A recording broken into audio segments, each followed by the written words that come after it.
I'm going to keep clapping for John Gray. He's on here. Thank you for joining us. I'm Mia Voss. You're just tuning in to the Mia Connect Power Chat. We have a very special day, time, and guest, so thank you for being here. We're usually on Fridays, but I got to get some time with John Gray, so I'll do whatever he wants just to talk with him. So welcome to the show. Thank you so much. It's a real pleasure for me to be here, Mia. Thank you. I'm going to make this noise for you, too. Because you can. Because I can. Don't you wish you had that every time you walked in somewhere? I feel like you have that anyway. People get so excited. So listen, Google, you need to behave today so that this hangout goes well, because we all want to hear what John has to say. So I may cut in and out, but he won't, and it's going to be great. But my tiara is working. Did you notice that, John? I did notice the tiara. I'm just trying to compete with that dapper hat you have going on. Well, listen, as some of you know, I went to the Success Summit in Boulder about 2 weeks ago. I ran into John. I kind of accosted you. I don't know if you remember that. I don't remember being accosted, but I remember meeting you. Okay, good. I feel good because I was a little worried that I just kind of came at you, and you were so gracious and spent a lot of time talking with me. We were dealing with through natural cures, which is fantastic. And then, of course, I started reading your book and wanted to bring you on. But let's talk about you. It's so great to see you, though. Well, I'm really happy to spend this time with you. Promoting the new book, Staying Focused in a Hyper World, has definitely challenged me to stay focused. So many opportunities, but that's what life is about. We're being hyper-stimulated with opportunities and problems to solve and challenges and clients and everybody. How do we stay focused on what's most important? That's the key to it. Yes, and that's the thing that really jumped out at me of this staying. And I've been doing a lot of research in the last couple of days. Hyper anything, right, is just not a good thing. Well, that's the whole story about this book, which is whatever our normal challenges are, when we're overstimulated in our life, it's like putting a magnifying glass on top of our temperament, on top of our challenges, on top of our conditioning. So let's say you are feeling a bit introverted. Then when you're hyperstimulated in life, you become hyper-introverted. If you're a sensitive person, you become hypersensitive, which can cause mood swings, can cause happiness one day and being upset the next day, and it's like, where's the congruency? We tend to lose it. You can see this so clearly in children because they typically fall into 4 categories. They could be defined in many different ways, but a simple way is some kids are more bold. They like to take risks. They're assertive. They often act without thinking sometimes. They're impulsive in their actions. Then you get kids who are more distracted, they're more they want to express themselves, they're creative types, they always like to start new things, but they don't have their challenge is to finish those things. So they're always starting things and then procrastinating, putting it off. So if you are hyperstimulated, if your brain is hyperstimulated, then you never finish things. You're starting and starting and starting. Then there's another type of child or adult who's more responsible. They're the more compliant kids. You know, they want to do everything right, but when they're hyperstimulated, like with video games, with the high carbohydrate diet, with rushing around, and as they get to become teenagers with porn and so forth, these responsible types, they are really hard on themselves, and they have this perfectionist thing where I have to be perfect. And one of the challenges there, is that quite often in their relationships, they demand perfection of their partner. It's kind of like, well, you should be this way, you should be that way. And people see them often as judgmental and critical, and they really go, but I'm not judgmental and critical. I'm just saying how things can be better. That's all I'm doing. It's just that their vision is, this is wrong, this is wrong, this is wrong, this is how we can make it better. So the 4th type is the more sensitive type, and they get their feelings hurt really easily because they're hyper-focused on what other people need. So let me be considerate of you. What would you like? Let me do this for you. And they're always like little antennas up going, what do other people need? How can I give them what they need? And when people don't think that way about them, it's like, doesn't anybody care about me? And they tend to be really challenged when it comes for asking for support because their whole thing is, I give and give and give. Why aren't people giving and giving to me? Now, even as we're talking about this, Mia, some people listening might go, "Well, I'm all of those things." I was raising my hand of like, that's me, that's me. Probably like that. But, part of maturing is we integrate all aspects of who we are. As children, they'll tend to go through phases. One will be more dominant, another is more dominant. But hopefully we integrate all of these aspects of ourselves, which is we can be confident and bold, we can be sensitive to other people's feelings, we can be positive and uplifting and creative. How can I think outside the box here? And yet at the same time be grounded with that sense of responsibility and following through. That's a whole person. But what happens is we're having this overstimulation, which challenges us from integrating all these parts in a healthy way. When we see it in children, it's much more clear they're one way or another, and we want to medicate it, and we call it ADHD, or we call it ADD. And the same condition, as people get older in their 60s and 70s, it turns into dementia, Alzheimer's, Parkinson's, and that's what's going on in the world today. It's not just happening to our kids, it's happening to adults, and it's at an older age, but then in middle age, it challenges our relationships tremendously. It's very hard to stay committed in a relationship. Our attention span is shorter. Our ability to empathize becomes less because we're hyper-stimulated. We tend to seek more stimulation to feel happiness. So we're jumping from one thing to another, and yet we don't experience a depth. And this is what's happening today. So staying focused in a hyper world means to come back to what is most important and how are we putting our energies into that. You know, I remember once taking a class back in the day when time management was new, and one of the things they pointed out was is people tend to spend 80% of their time in business on the things that really don't matter that much and 20% of their time on things that matter the most. And I think we can apply that right now to all things in our life, is that in our relationships, for example, you know, when people think about what's most important, it's love and connection and compassion and generosity. And these are the things that really bring true happiness and fulfillment in life, give us a sense of making a difference. And that's what's most important. And yet we spend our time doing all kinds of things. And when it comes down to practical things, like as a counselor, couples will say to me, you know, my husband's not turned on to me anymore, or we're not having intimate time anymore. And I say, why? The first question, they, well, we're too busy. And I go, do you watch TV at night? Yeah. So the reality is that we think we're too busy, but really we're overwhelmed and we're exhausted, and we have to come back to some sense of balance. And so this book is not just the psychological aspect of it, but it's also the physiological side of it. Because you can talk and talk and talk about balancing your life, but what's happening is our brains have literally changed, and we want to change our brains back. And there's physiological changes that occur, and it's most researched if you look at something like cocaine. If you take cocaine, which is a stimulant, and one dose, your brain is rewired so that all you seek for happiness is suddenly another shot of cocaine. But that same rewiring happens to a lesser degree if somebody watches a great TV show. Then your mind is always going like, you're feeling sort of restless, and you go to the TV like it's going to give that to you every time. Or maybe you get a good email, and it was good news. So now for the rest of your life, you're always going to the email whenever you're feeling kind of restless and unsettled. And what we have to learn to do is not to be so addicted to these things in our outer world. And they're a sign that we're not experiencing groundedness and centeredness inside ourselves.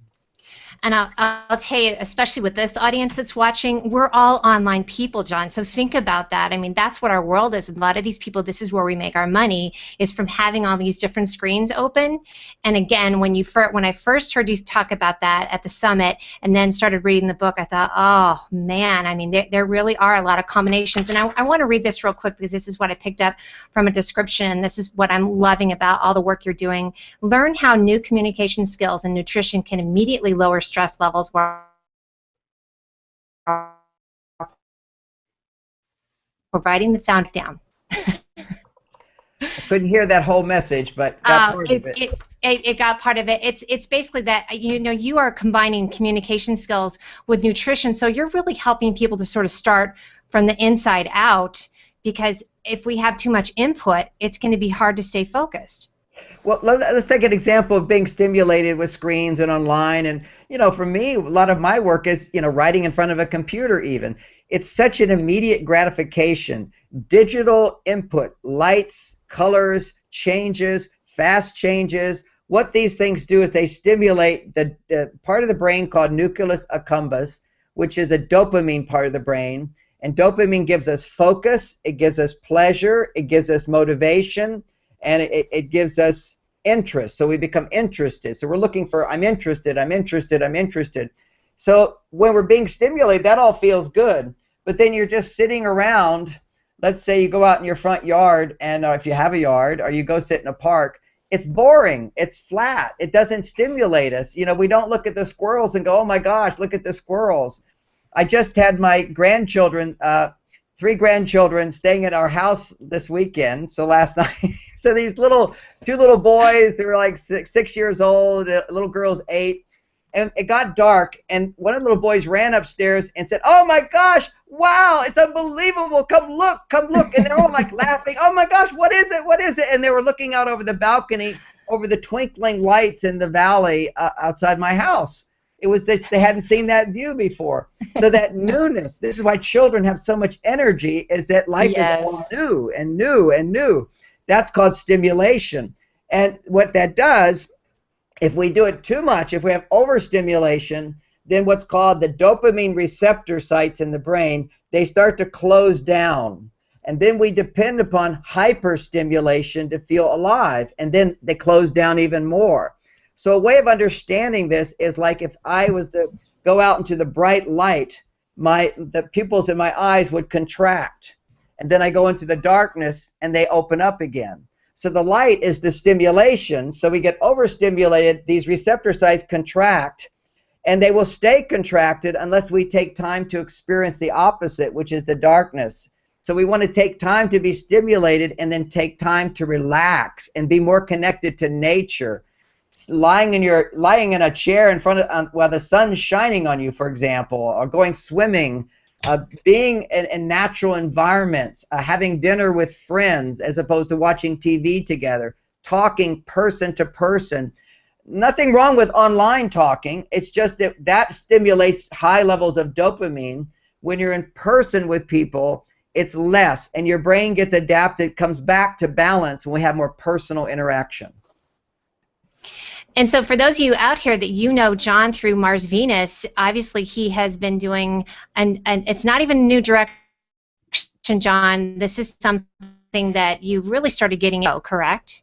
Well, this is an extension of my work. I'm still a marriage counselor. I still take classes on dating and relationships, although I'm happy to say my youngest daughter, who's 28, has sort of taken it on. So if you go to my website, she does every week. She's doing the videos, I do some of them, but she's like fully active, fully on.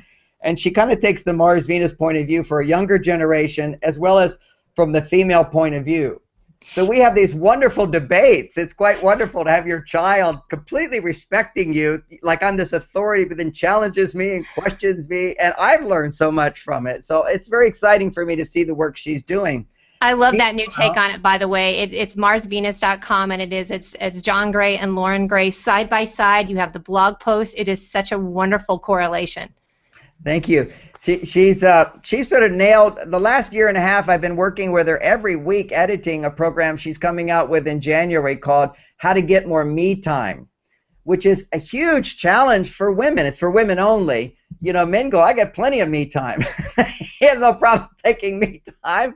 That's the difference between men and women, is when men are under stress, they tend to come back into me time. When women are under stress, they go into giving to others. And so it's hard to take that time for yourself to find balance. So she's developed this whole program with exercises and things for women to do that doesn't take a lot of time.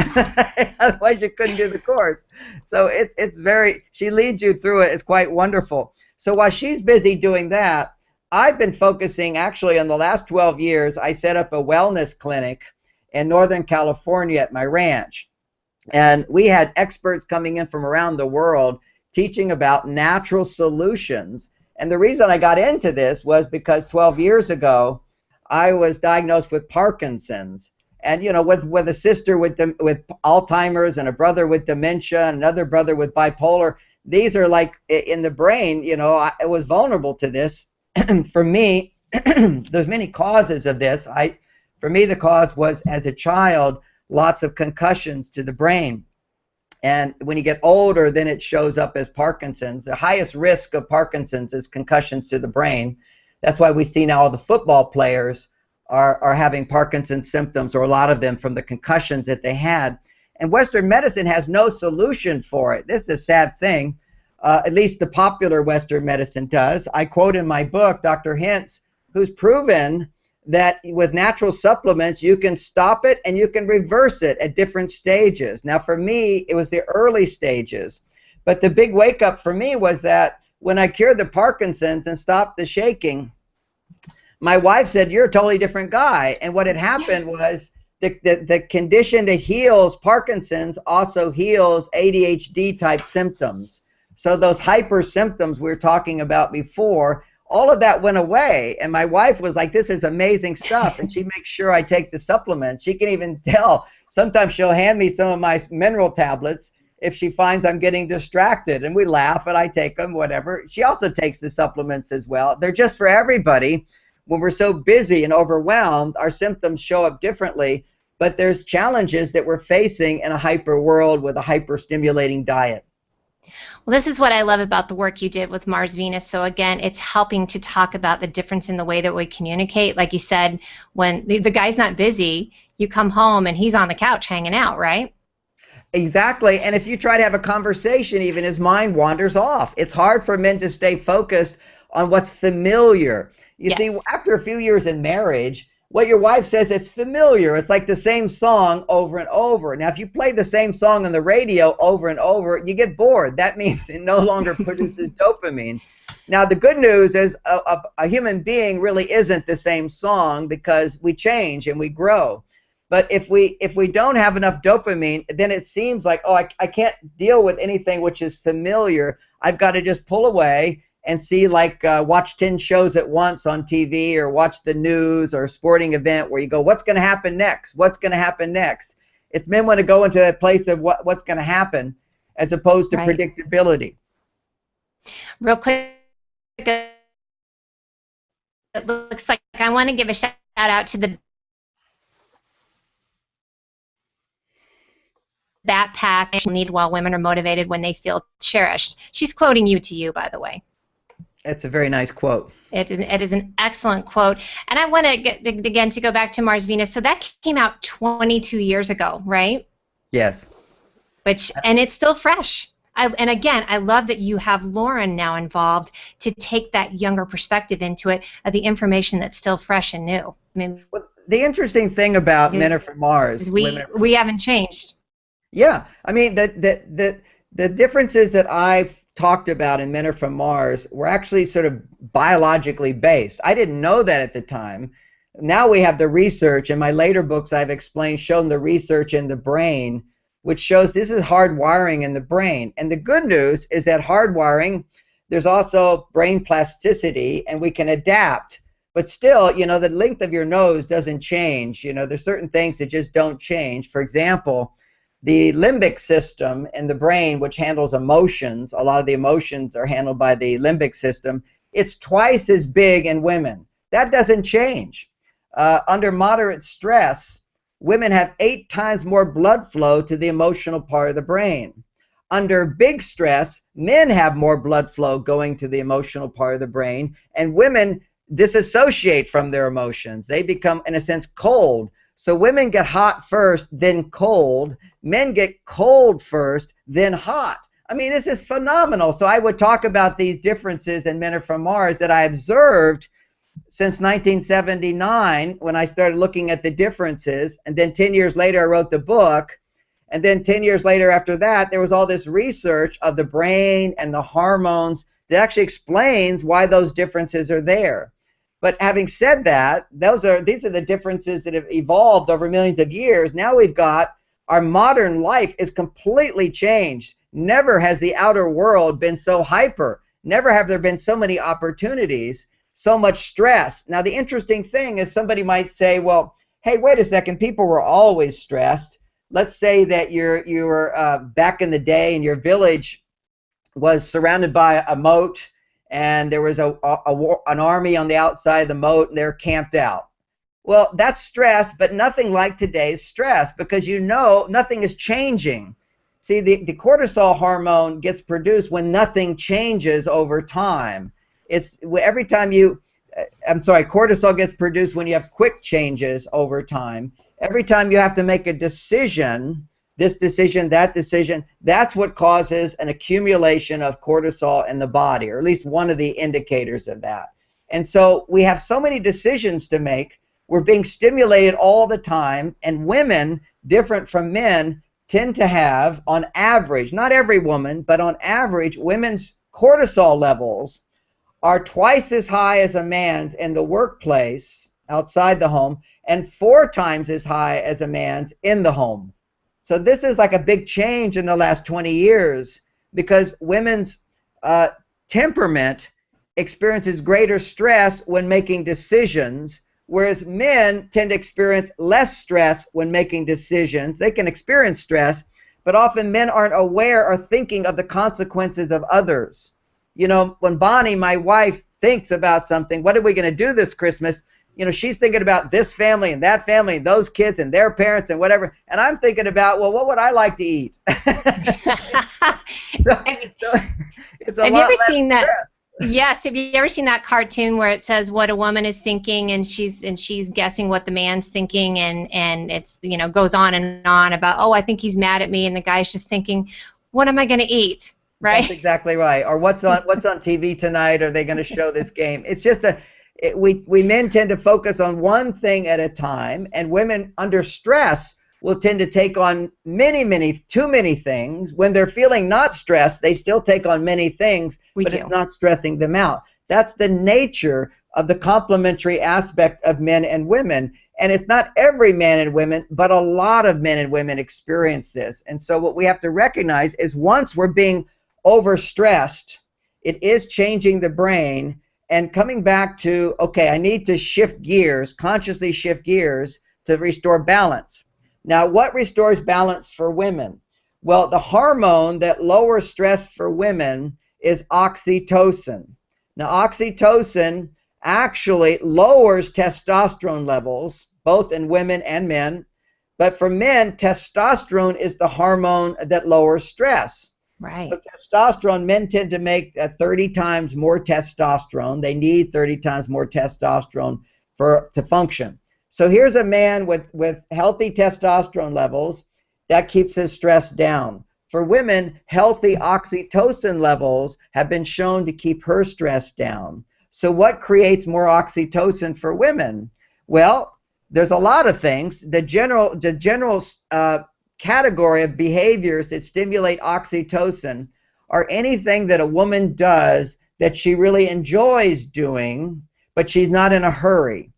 So if a woman feels that I like to do this thing and she's not in a hurry, oxytocin is being produced.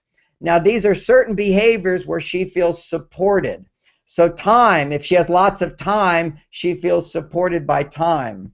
But there are lots of things that you can like to do that actually don't produce oxytocin because they're addictions. Like, for example, if you were to keep eating dessert, okay, for a while it's producing oxytocin for sure, but then it's having other negative side effects, and then you get addicted to that dessert. So it's tricky. So here's some things that have proven to create oxytocin in women. Hugs, massage, getting your nails clean, right, getting your hair done, having somebody else wash your hair produces a huge amount of oxytocin. Any type of affection from a man to a woman which is non-sexual. That's the irony of it. It's a non-sexual touch increases oxytocin, and then, this is the paradox, then when oxytocin is higher, then women appreciate sexual touch and can respond to sexual touch. And men don't understand this. You know, they'll be on a hot date and you're touching her and she's all responsive. Then on another day, you do the same thing and she's not responsive at all. It's like, what happened? You know, I pushed the same button, it didn't work. It's her oxytocin levels have to build up. And so this is why, in a sense, the demand, the request for more romance from the side of women comes today in our modern world because romance is a major oxytocin producer. In my mother's generation, she didn't care that much about romance from my dad. They loved each other very much. What she cared is he had a good job and he was a gentleman at home. Those are the two big requirements. You have a good job and you're a gentleman at home. That was a great husband. But today, women need more than that. They actually do, because when women take on traditional male jobs, they're testosterone jobs. And when testosterone goes up, it's not producing oxytocin. Oxytocin and testosterone are like a seesaw. So when oxytocin goes up, testosterone goes down. So that's good for women. But when testosterone goes up, oxytocin goes down. That's not good for women. Now, does that mean it's bad for women? No. If women can be in a testosterone environment and anticipate, this afternoon I'm going to go shopping, or tonight or next week I'm going on a really great date with my husband to see this play, and I got this great guy that loves me, just anticipating that is going to be producing plenty of oxytocin while she's also producing testosterone. So this is the dance that we do. The challenge for men, and the men have another challenge, is that when men are solving problems and whatever, their testosterone levels can go really, really high, then they run out of testosterone. See, it's being produced and released while solving problems, fixing things, dealing with emergencies. When he comes home, he has to rebuild that testosterone. And the way men can rebuild testosterone is to stop solving problems. So if we don't understand our differences, she's going to talk about problems. He thinks, oh, these are more problems I have to solve. Right. And it's just like this. I mean, you're talking at different levels. And guys, we do realize that there's some connection problems here. That's why I'm just letting the expert John tell us about that. And John, you're even talking about it from a level before we even get to when you discovered that you had ADHD, again, 12 years ago when you were coming out of Parkinson's. We're talking it almost like, and we've got two different things. One is when, the differences, and then if your brain's not healthy, right? Well, the problem is if your brain is not getting the nutrient and the support it needs, then when the man runs out of his testosterone, it doesn't rebuild. When the woman's going shopping, she's not going to make enough estrogen relaxing in order for the oxytocin to work.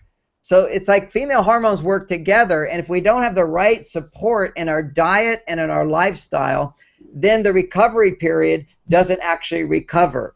For example, diabetes. We know that often diabetes is caused by too much carbohydrate, too much junk food, too much high blood sugar.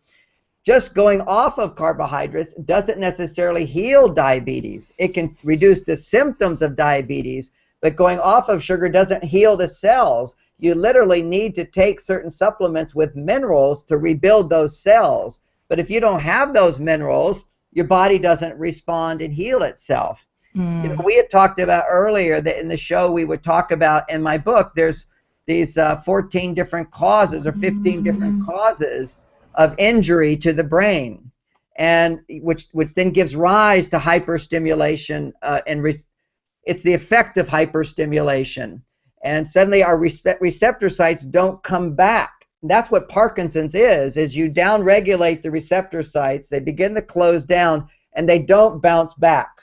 So, for example, some research has been shown if a child takes a stimulant drug like Ritalin or Adderall, usually within the first year, the dose has to be doubled.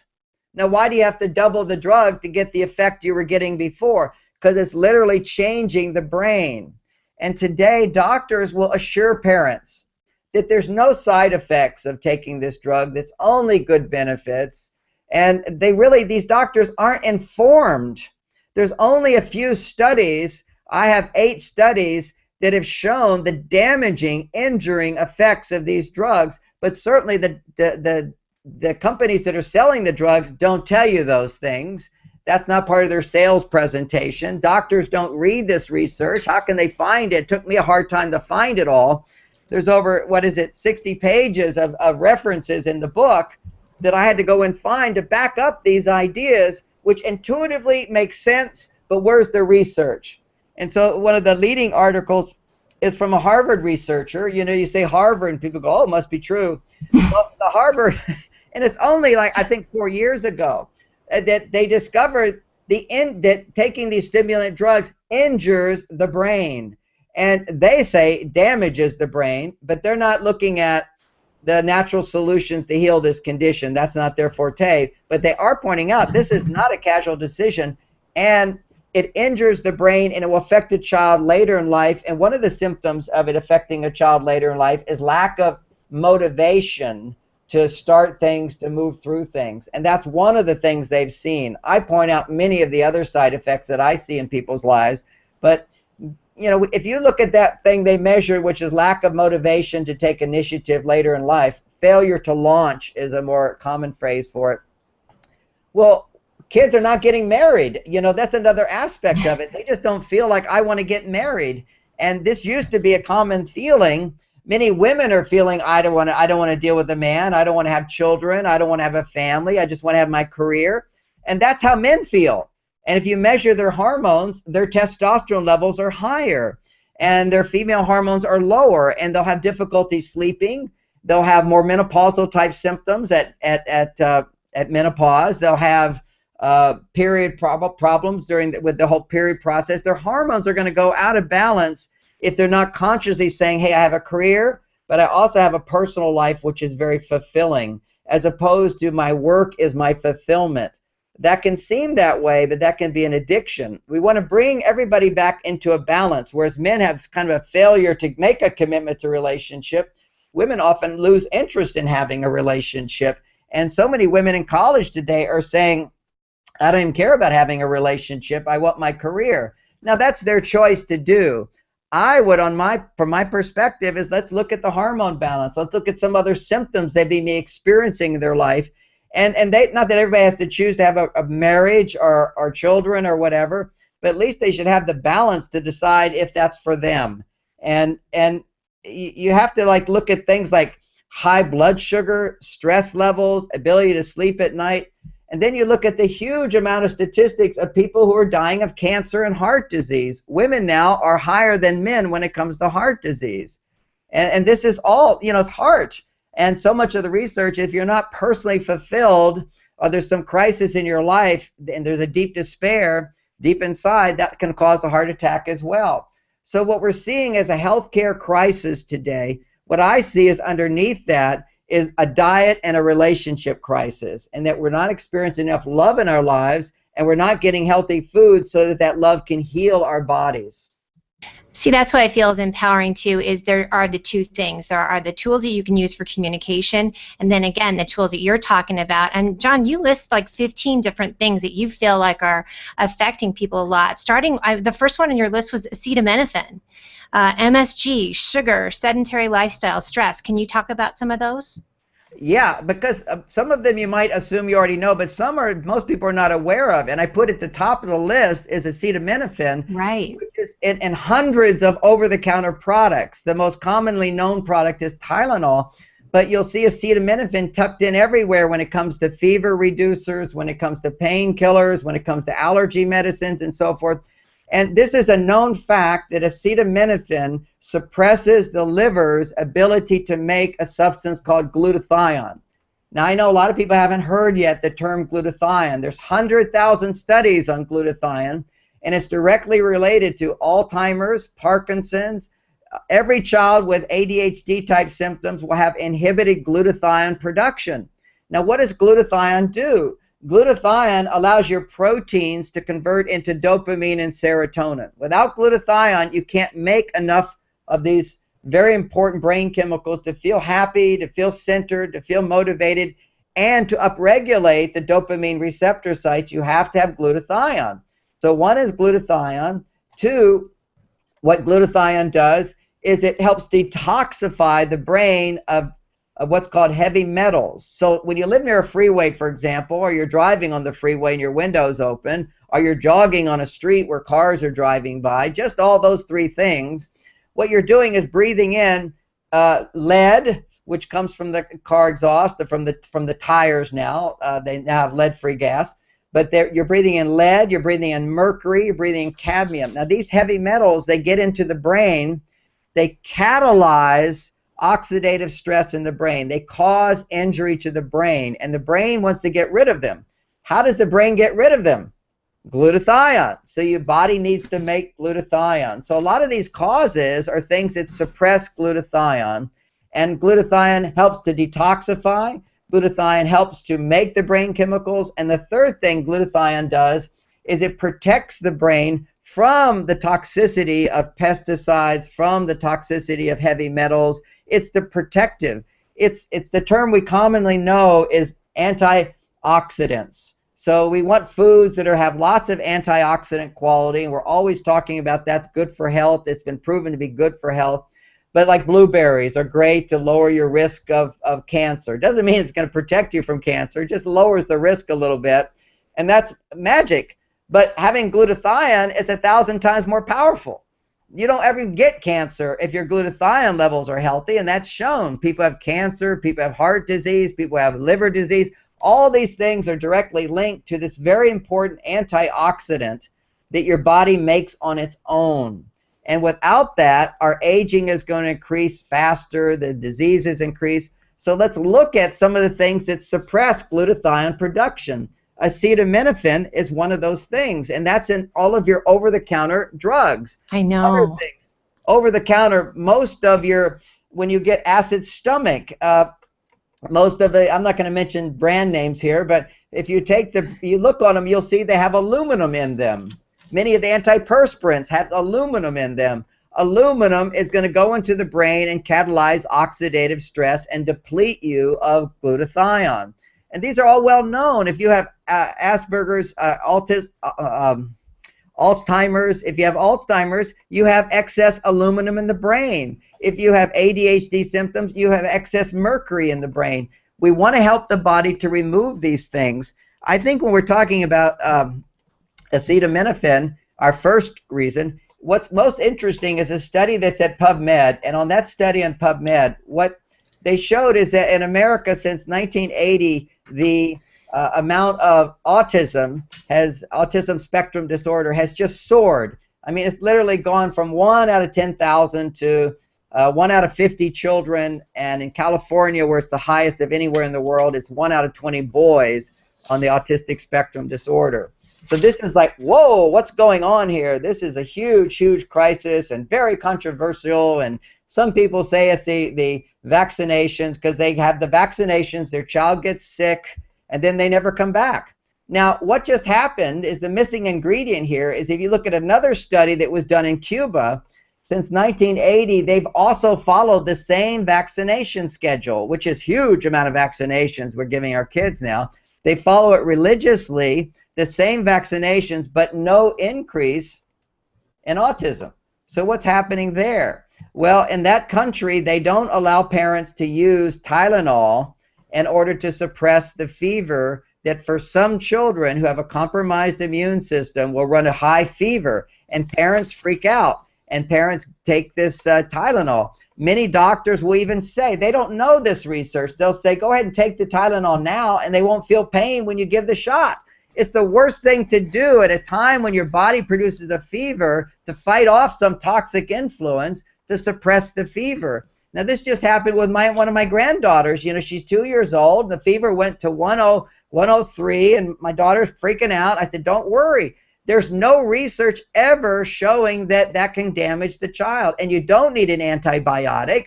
There's no danger happening. This is your body producing a fever to increase the glutathione to heal the brain. Right. When we suppress the fever, we suppress our glutathione. Then it went to 1.43, and she's like, you sure it's okay? Absolutely sure it's okay. If you look at the research, there's no research ever showing that a fever caused injury to the brain. Now, sometimes children have these little fever, these little seizures, and parents immediately they go, oh my God, a seizure. No, this has shown children develop through that. You just hold them and protect them at a time of seizure. You comfort them, and after 3 days, the fever went down. She had plenty of water. It'd get the water into her. She had it was a bladder infection that triggered the whole thing, an E. coli.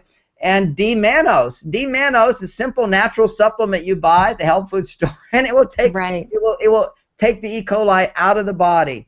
The body is doing its natural thing. And now, if a child has a fever over 105, then possibly antibiotics would be a solution, and you go talk to your doctor at that point. But the way most parents are told, as soon as your child has a 101 fever, 100 fever, call your doctor as if there's some alarm bell going off. Nonsense. So there's so much to learn about, you know, dispelling these myths that have developed. You know, one of the interesting things I recently, now they're coming out with, saturated fat is actually good for your heart. They're finally coming back to realizing that saturated fat, which is rich in cholesterol, cholesterol is the precursor to making testosterone and estrogen and progesterone and DHEA. You have to have the saturated fat is great for you. Now, coconut oil is the best saturated fat. Animal fat is perfectly fine as long as they haven't used antibiotics in the animal. So if we skip ahead to some of these causes, antibiotics is one of the #1 causes of all of these problems. It's antibiotics, pesticides, GMO, just there's so many different causes to it. And thank you for doing the research on this, John, because I know everybody is probably feeling overwhelmed out there, but if you take a look at the book, the way that you outline it, it has all these different, you really are very detailed. So I can tell you've been really digging into this for the last 12 years. And were you really overwhelmed when you first got your diagnosis and then realized that you had ADHD? Well, I got my diagnosis for Parkinson's. That was very scary. Right. You know, my aunt had Parkinson's, my wife's aunt. We took care of her on her way to die. And you just saw the medications not working after a while, and it wasn't very, very, very nice. And I already knew the whole thing, and my doctor said, oh, we have medications for this. And no, the medication had proven to take away symptoms while the condition gets worse.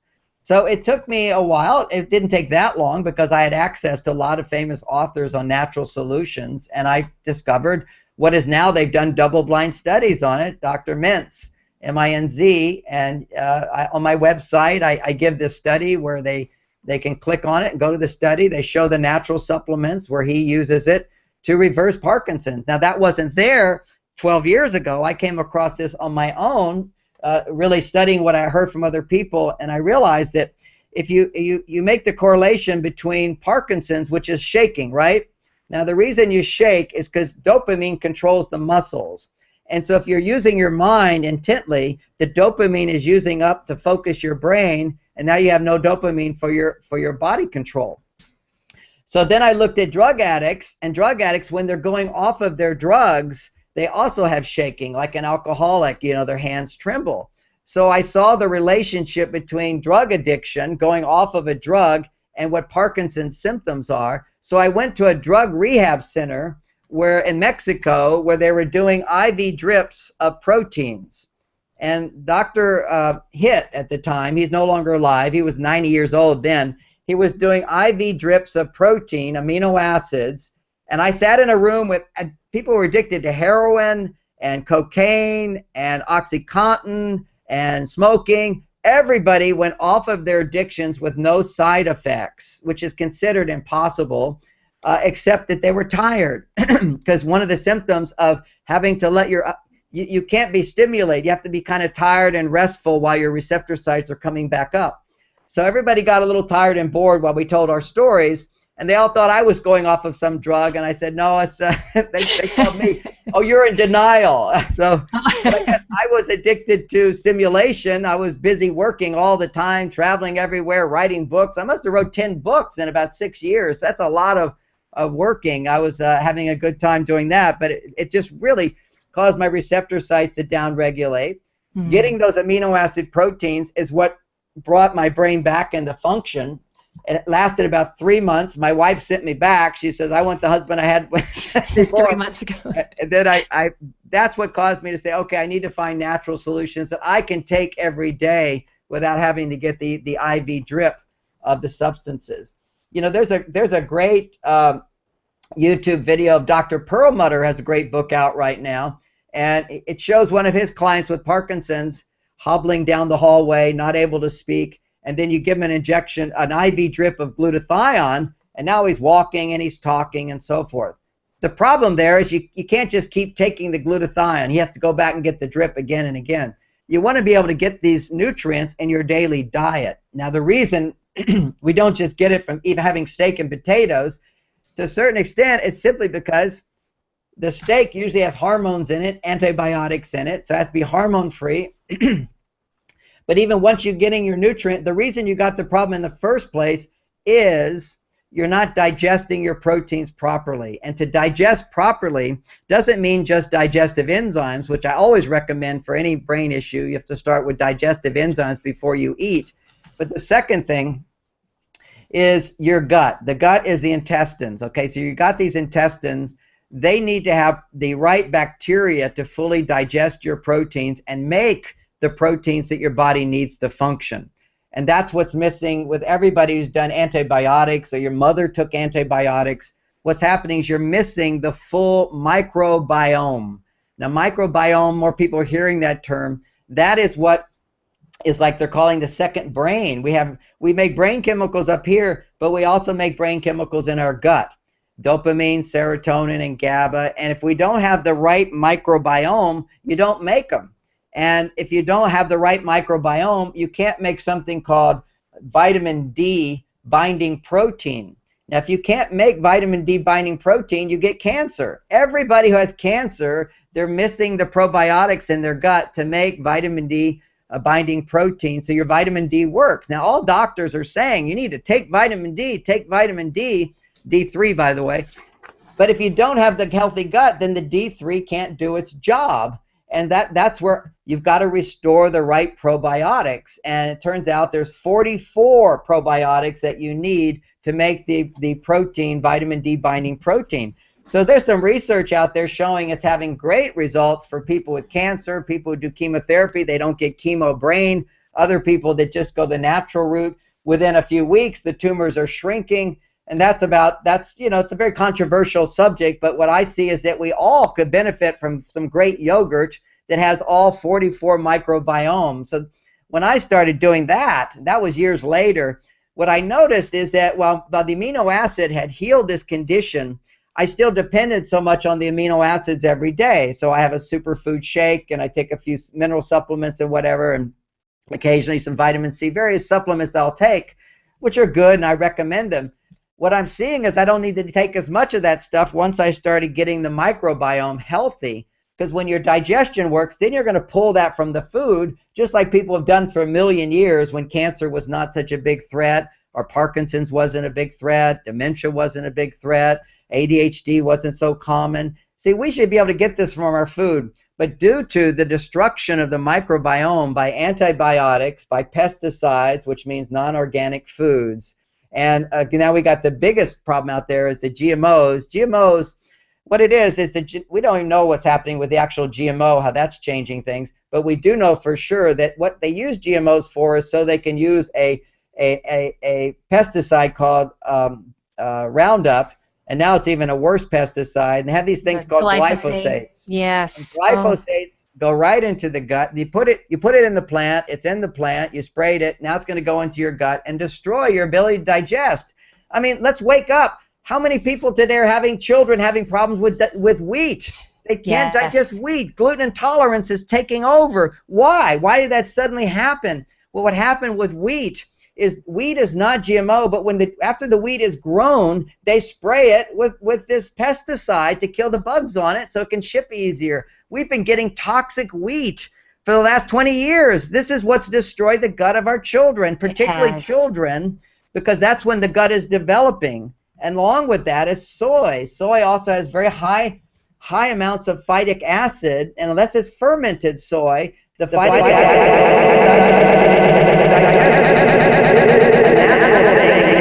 if you take beans, seeds, and nuts, birds will eat them, and they all have phytic acid, and then they have to poop the beans, seeds, and nuts out, so that's how the seeds travel, is through the birds. So, but the one substance, we can handle some phytic acid, no problem. Actually, we need a little bit, but soy has high amounts of phytic acid, and for a child's tummy, which is developing, it's going to cause stomach aches. I mean, what a parent needs to know is if your child says, I have a little upset stomach, it's a big deal. Something is happening over the long term and needs to be corrected. So there's certain foods that you have to avoid, and certainly over-the-counter drugs to avoid, certainly minimizing sugar. Now, what sugar does, that's one of the conditions. And people give me heat for saying sugar causes ADHD, but it's so obvious. It's so obvious. And that what they've complained to me about, and they said, no, once you have ADHD, then you crave sugar. And I go, yeah, that's true. Like, I'm an alcoholic. I crave alcohol. But what made me the alcoholic was I drank too much alcohol. It produced huge amounts of dopamine that downregulates dopamine receptor sites. So now nothing makes me happy unless I have alcohol. It's a cycle. Vicious. And not that any one of these conditions is the only cause. You just put it into a mix. We all have some of it. And what we can do, and why it's important to know these causes, is over here, the rest of the book, I say right here are some natural solutions that can help. And it's often within days, symptoms will disappear. And they're over here. But let's say you had a headache and I had a pill to take away headaches.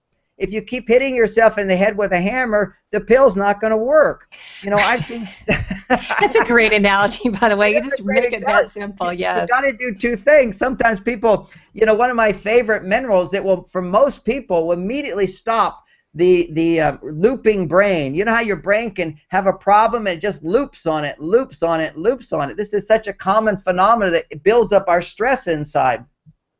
The mineral is lithium, but not the high doses that doctors give, just a low dose of lithium that's just a mineral like any other mineral, bonded to uric acid, which is a substance that's in mother's milk and cow's milk.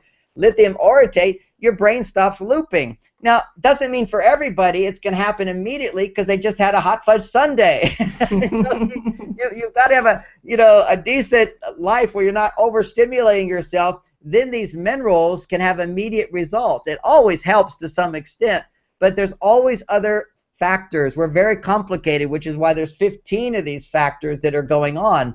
But, you know, when people say genetics does it, yes, genetics is the gun, but it's these other things that pull the trigger.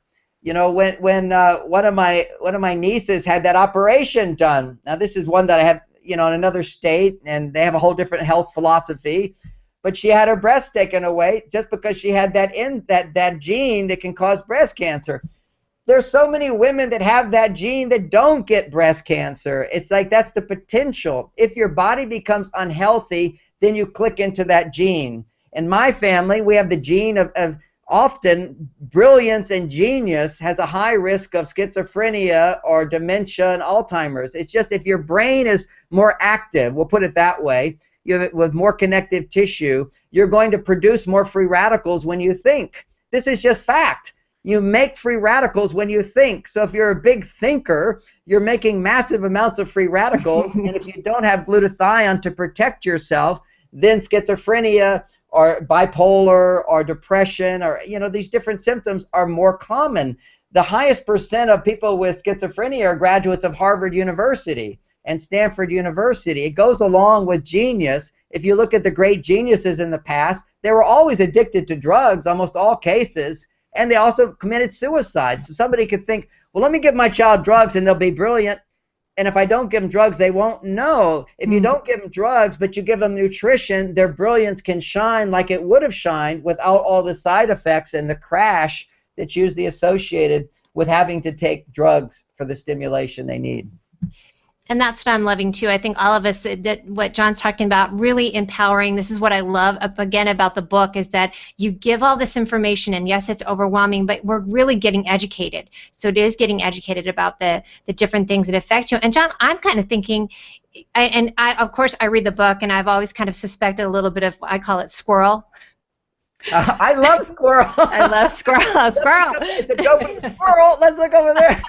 That's what I posted. But I'm kind of thinking for everyone that's watching this or that reads the book, I mean, even just taking these supplements, because it just can't help with even with outside, just again with pesticides and all these outside factors you can't necessarily control. Getting that healthier brain has got to do that. I have a couple comments I just want to pull in here, and hopefully the audio is working well. The M word got brought up. Monsanto has major lawsuits in the past for Roundup. I'm sure you're. Yes. Have you seen the Monsanto commercials lately, by the way? I don't watch that too much TV. And I can't hear you. Yep, I think Mia froze on us.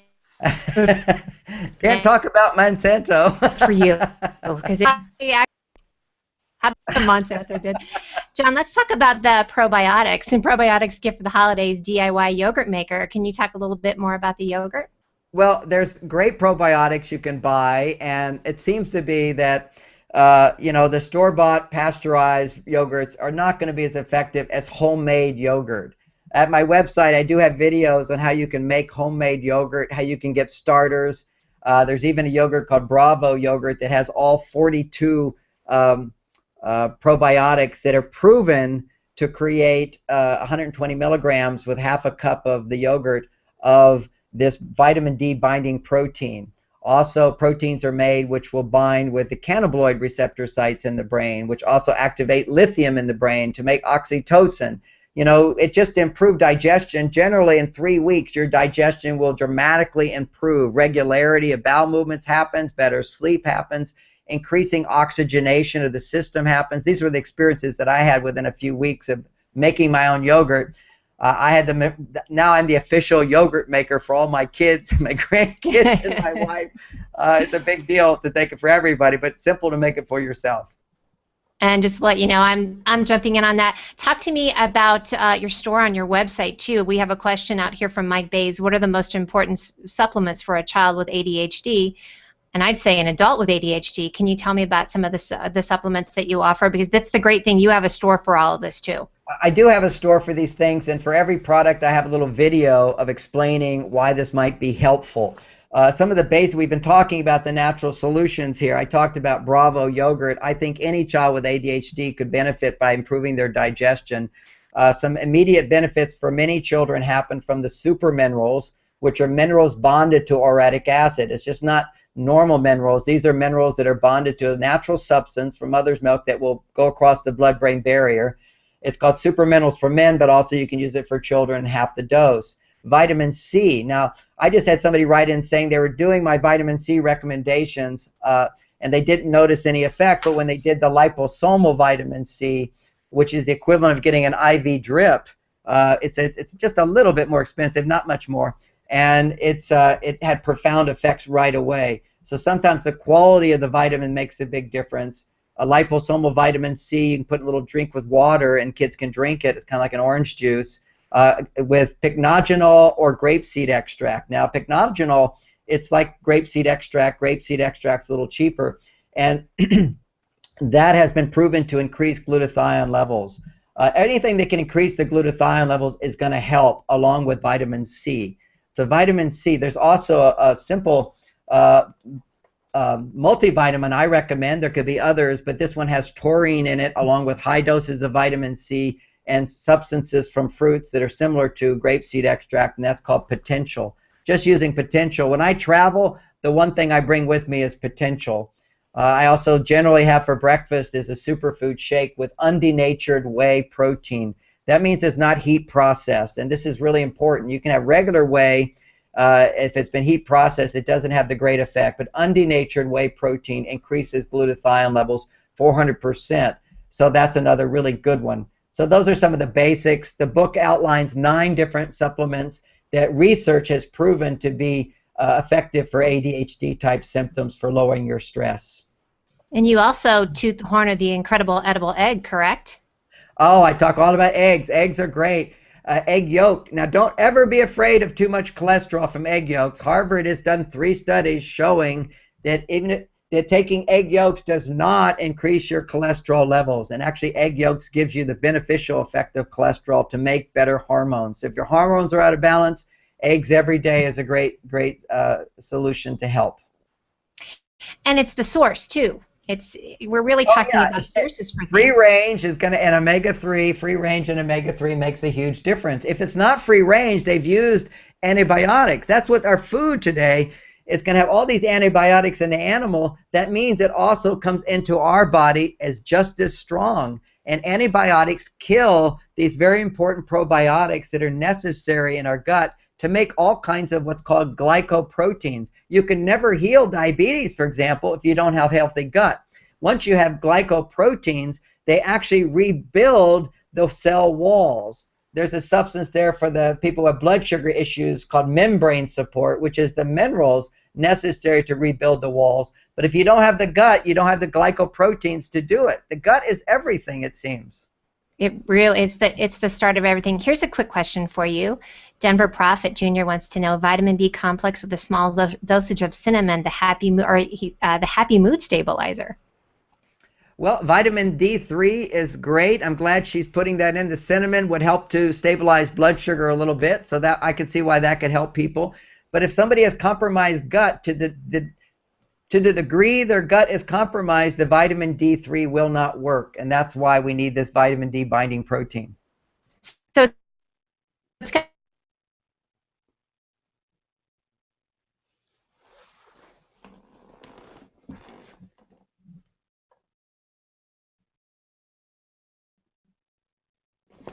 and I'm kind of like the balanced everything. Okay. Here I am again. It's all about balance, it sounds like, John. So listen, let's talk real quick about your books. So right now we're in book 1. Talk about book 2 and book 3 and when those are coming out. Well, they'll be coming out later this year. They're talking about once you get the ADHD, the hyperstimulation balance, now you can effortlessly, almost effortlessly, start giving up addictive habits.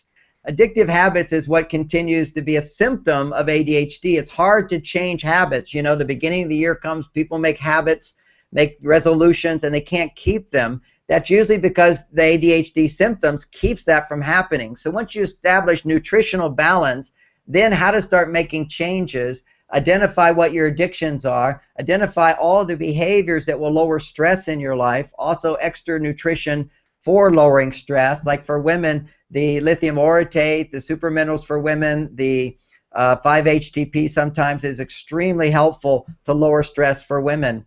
And then they can more easily give up the addictions and establish new habit patterns. It's really hard to make a change when, as soon as you're feeling stressed, your brain wants to go to those things that will suppress the symptoms of stress, like junk food and sugar or overstimulation. And what we want to do is find the balance first, then learn to change our habits. And that's the second book. And the third book is once you start changing habits, now it's easy to follow a healthy regime.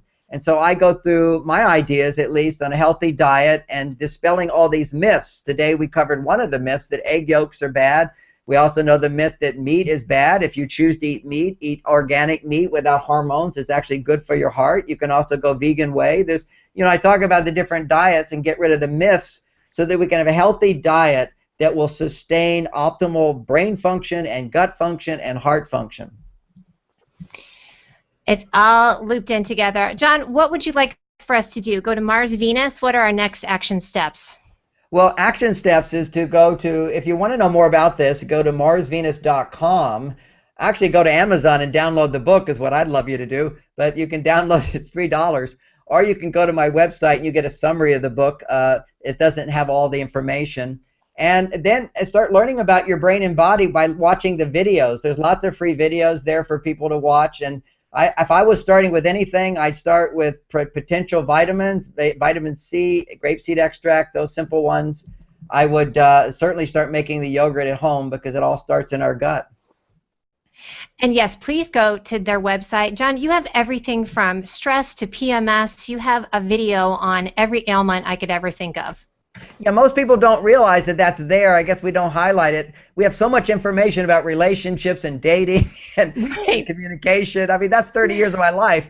But at the store on the left, there's all these conditions that people are facing, and you click on them, you get a 10-minute video on often what went wrong in the body. Why did this happen? Get to the cause of it, and how can you start to address the cause? And that's always been my direction, is trying to find the cause of things and treat that so that we can be healthy as opposed to treating a disease. Your curious mind is serving us well. Thank you. I even looked at the prostate one, and I don't even have one. Why not? They look so good. John, thank you so much. Let's go to MarsVenus. And I did download both your book and the ebook. It's all great information, and I definitely will sign up for more updates, especially when the next 2 books are coming out. So thanks for being with us today. Thank you so much. Thanks, everyone. And pop in here with more questions on the comments. Thank you so much. Bye.